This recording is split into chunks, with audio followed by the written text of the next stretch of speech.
अस्सलाम वालेकुम। ना तो तेरे रब ने तुझे छोड़ा है, ना वो बेजार हो गया है। जब अपना गम किसी से बयान ना कर सको, जब अपनी कैफियत खुद ही ना समझ सको, जब कोशिश करके थक जाओ, ज़हन काम करना छोड़ दे, आंसुओं में कमी ना आए, तमाम दिन एक से गुजरने लगे, खुद को थकाना छोड़ दो, सोचो कि गिरदाब को झटक दो, अपना आप उस सब के हवाले कर दो, उस एक ज़ात के भरोसे। वो इतना गैरतमंद है कि उस पर भरोसा करने वालों को तन्हा नहीं छोड़ता, उसे उम्मीद दिलाता है, दिलासे देता है, अपने होने का यकीन दिलाता है, मुश्किल में डालता है तो खुद उस मुश्किल से निकलने का वसीला भी बन जाता है।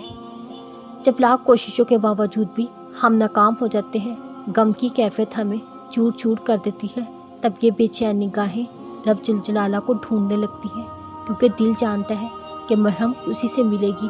तब हम बहुत बेबस होते हैं, अपनी बेबसी लेकर उस अल्लाह की बारगाह में जाते हैं।